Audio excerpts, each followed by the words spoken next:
গতকাল রাতে মৌলদের বাড়িতে কে না কে একটা এসেছিল। এই নিয়ে সারা গ্রামে হইচই পড়ে যাওয়ার অবস্থা। সারা গ্রাম বলছে, কে রে, কে এসেছিল রে? তো রাতে লোকের বাড়ি উকি মেতে এসেছে বললেই হলো। এই নিয়ে যখন সারা গ্রামে মোড়ল আর যারা পুলিশ পাতি ছিল, যারা বিভিন্ন অফিসে চাকরি করে, তারা সবাই বেরিয়েছে। কে রে? এমনিতে দেখে ছাদে উঠে কেউ একটা যেন দাঁড়িয়ে আছে। সারা গ্রামের লোক ভাবছে, কে রে ওটা? ছাদে উঠে ওখানে এত রাতে কে দাঁড়িয়ে আছে? সারা গ্রামের লোকের তো ভয়ে হাঁটুতে কাঁপছে। এদিকে মোল বলছে, মোল আবার একেবারে বদ্ধ মাতার লোক। মোল বলছে, দাঁড়া আমি দেখি, আমি উঠে দেখছি ছাদে কি হয়েছে, ওই জায়গাটায় কে দাঁড়িয়ে আছে। ওই লোকের সাহস দেখে সারা গ্রাম অবাক হয়ে চুপ হয়ে আছে যে ও এখন অত রাতে ছাদে উঠে দেখবে ওর উপরে কি হয়েছে। আমি হলে তো পারতামই না। এদিকে মোলের বাড়ির পাশের লোক বলছে, আরে কাকু তুমি যেও না, কি না কি থাকবে ছাদে, এত রাতে কেউ ছাদে যায়? তুমি এখন ছাদের থেকে নিচে নেমে এসো, এখন ছাদে যাওয়ার সঠিক সময় না। কিন্তু রামা ছিল বড় জেদি প্রকারের লোক। রামা বলছে, এখন তো আমি ছাদে যাবই, আর আমার এখন ছাদে গিয়ে দেখতে হবে আমার বাড়ির উপর কিছু একটা বসে আছে, আমি দেখবো না তাই কি কখন হয়? রামা কারুর কথা না শুনে আস্তে আস্তে ছাদে যাচ্ছে। কিন্তু ভাই যেন কি একটা টিপ টিপ টিপ টিপ করে আওয়াজ হচ্ছে।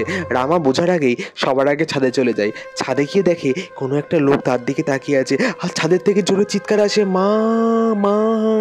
সবাই বুঝতে বুঝতে যখন ছাদের দিকে যায়, রামা প্রায় ছিটপটাং হয়ে ছাদের সানে গড়াতে থাকে এবং মাথার থেকে রক্ত বেরোতে থাকে। সঙ্গে সঙ্গে পাড়ার লোকজনরা মিলে রামাকে সেখানকার লোকাল হসপিটালে নিয়ে যায়। কিন্তু কেউ কি আর কারোর কথা শুনে? রামা কেনই বা গেছিল সেদিন তখন ছাদে, আর কি বা দেখলো? সেদিনকের পর থেকে তো রামার অবস্থা খারাপ। রামা মুখ ফুটে একটা কথা বলতে পারছে না।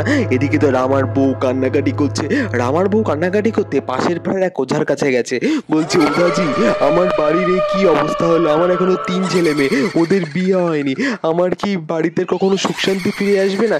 এই কথা শুনে ওঝাজি বলছে, দাঁড়াও, তুমি একটা কাজ করতে পারো, তাহলে তোমার বাড়ির সুখ শান্তি কিন্তু আবার ফিরে আসবে। এই কথা শুনে রামার বউ বড় খুশি হয় যে, কি কাজ ওঝাজি, কি এমন করলে আমার বাড়ির সুখ শান্তি আবার ফিরে আসবে? আপনি আমাকে বলুন, আমি এখন সেই কাজই করব। এই কথা শোনার পর বলছে, আপনি আপনি তাহলে হিমালয়ে চলে যান। হিমালয়ে যাওয়ার পর ওখানে একটা গাছ আছে, সেই গাছ যদি আপনি আপনার বাড়িতে লাগাতে পারেন, দেখবেন আপনার বাড়িতে আবার সেই সুখ আর সমৃদ্ধি ফিরে আসবে। এই কথা শোনার পর রামার বউ চলে গেল সেই হিমালয়ের জঙ্গলে। একা একা হিমালয়ের জঙ্গলে গিয়ে অশ্বত্থ নামে একটি গাছ বাড়িতে নিয়ে আসে এবং বাড়িতে সেই গাছ প্রতিস্থাপন করে। কিন্তু একা একা কি আর সব কাজ করা সম্ভব? এইভাবে পরের দিন সকালে যখন রামার বউ চলে গেল হিমালয়ে, বাড়ির ছাদের থেকে আবার সেই ঝিমঝিম ঝিমঝিম শব্দ হচ্ছে। পুরো বাইরে যেন ভয়ের মধ্যে কাতর হয়ে আছে। আবার আবার কোনো অশুভ হত্যা ভর করেনি তো? আবার আমাদের সাথে কোনো অশুভ কিছু হবে না তো? রামার বড় ছেলে বাথরুম পেয়েছে, বাথরুম করতে উঠেছে।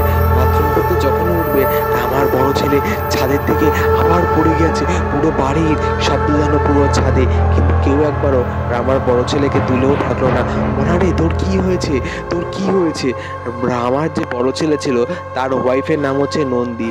নন্দু একবার উঠে তাকে ডাকলো না। এরকম হতে হতে কয়েক বছর কেটে গেল। কয়েক বছর কাটার পর তার মনে যেন সন্দেহের বাসা আরো ধীরে ধীরে করে বাঁচতে থাকে। ছাদের থেকে কোনো না কোনো শব্দ ভেসে আসতো, কে রে ওখানে, কে ওখানে, এরকম কোনো কোনো শব্দ ছাদের থেকে ভেসে আসতো। মনু আর মনুর বাড়ির লোকেরা তো প্রায় অবাক যে ছাদে থেকে এরকম কেন শব্দ প্রতিদিন ভেসে আসতো। তারা এই নিয়ে যখন শহরের সব থেকে বড় কবিরাজের কাছে যায়, তারা বলে, এত সহজে এই বাড়ির কাল সর্পদোষ কাটানো যাবে না, আপনাদের অন্য কিছু ব্যবহার করতে হবে, নাহলে এই সর্পদোষ কখনোই কাটবে না। এই কথা শুনে মনু বড় অবাক হয়ে যায়।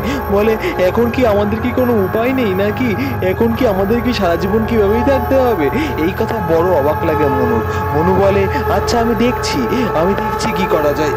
বড় ছন্ন ছাড়া মনুর বউ বলে, আমি অনেকদিন আগে যখন একবার ছাদে গেছিলাম, ছাদে গিয়ে দেখি আমার পিছনে কেকটানি তাড়া করেছে, আমি অনেক কষ্টে বেঁচে এখানে এসেছি, আমাকে কি একটু বাঁচাবেন না আপনি? এই কথা শুনে মনুর বউ বলে, আচ্ছা আমি দেখছি, আপনি বেশি ব্যস্ত হবেন না, আপনার সাথে তো আমরা আছি, আমরা আপনার স্বামীকে যে করেই হোক উদ্ধার করবো এই কাল সর্পদোষের থেকে। এই বড় মিথ্যে কথা, মিথ্যে অনাচার কথা আমাকে বলছেন, আমার স্বামীর জন্য আমার প্রাণ জিতে রাজি আছে, আমি কি কিন্তু আমার স্বামীকে বাঁচাতে রাজি আছি। এই কথা শোনার পর মনু বলে, আচ্ছা ঠিক আছে, আমরা এখনই এর একটা বিহিত ব্যবস্থা করব। আপনি 5টা মুরগি জোগাড় করেন তো, মুরগিগুলোকে আজকে আমরা বলি দেওয়ার ব্যবস্থা করব। হয়তো বলি দিলে এই সমস্যার সমাধান হতে পারে। মহানন্দে বলি দেয় শহরের সব থেকে বড় তান্ত্রিক সন্ন্যাসীরা আর মনুরা মিলে। আস্তে আস্তে তাদের সংসারে আবার সমৃদ্ধি ফিরে আসে, সুখ শান্তিতে আবার ভরে ওঠে।